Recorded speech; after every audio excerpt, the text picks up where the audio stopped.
Ivana smo uputili u dentalni centar, gdje će se stomatolozi pobrinuti za njegov problem sa zubima. Vrlo brzo njegova frustracija postaće stvar prošlosti. Dobar dan. Ivane, dobar dan. Dobrodošao. Hvala. Izvoli na svoje mjesto i prestolje. Da ja tebe malo pogledam, da vidim kako je stanje u tvojoj usnoj šupljini i šta ćemo mi lijepo ovdje iščarobirati.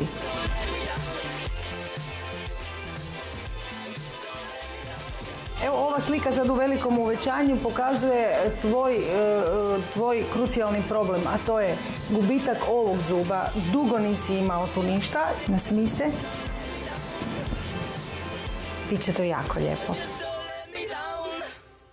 Moramo vidjeti šta je ispod protetskog nadomjeska i prvo Ivan mora načiniti rentgensku ortopamnu sliku.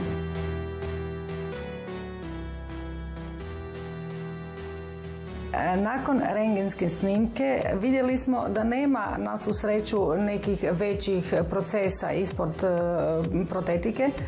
Skinut ćemo protetski nadomjestak i upustit ćemo se u jednu lijepu avanturu. I mi moramo preparirati od dvojke do dvojke, dakle kompletni frontalni dio da bi mogli uspostaviti tu jednu lijepu harmoniju. Idemo. Idemo. Glavni zadatak kod Ivana je uspostaviti simetriju. Dakle, moramo laserom dignuti zubno meso da tako dobijemo jednu lijepu ravninu. Moramo, koliko god budemo mogli, dobiti simetralu lica. Uz pomoć lasera stomatolozi će Ivanu podignuti razinu zubnog mesa, čime će se dobiti ljepši i prirodniji izgled zubala. Nakon što smo iz ordinacije dobili negativnu rekonstrukciju zubnog niza pacijenta ili ti ga otisak koji smo obili, napravili smo radni model. Ispravili smo anomaliju kod pacijenta i uljepšali njegov osmijeh.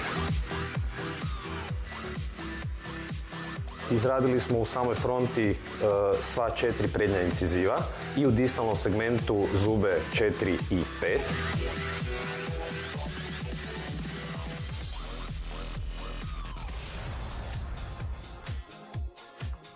S obzirom na to da su svi protetski nadomjesci koji će uskoro krasiti Ivanov osmijeh bili gotovi, danas će ih stomatolozi napokon i ugraditi na njegove zube. Ivane, dobar dan. Evo, došao je i taj dan. Izvoli. Hvala. Budući je to doista bio timski rad, doktorica Živković će nastaviti se dio posla. Može? Može.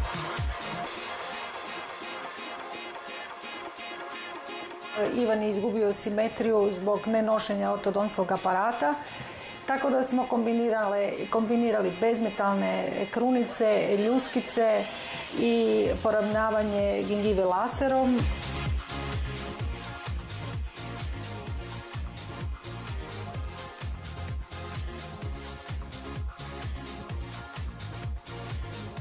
Ivane, ja sam stvarno ponosna na ovaj rad. Jesi se vidio? Evo, molim te, pogledaj se. To je to, ovo je super. Jako lijepo.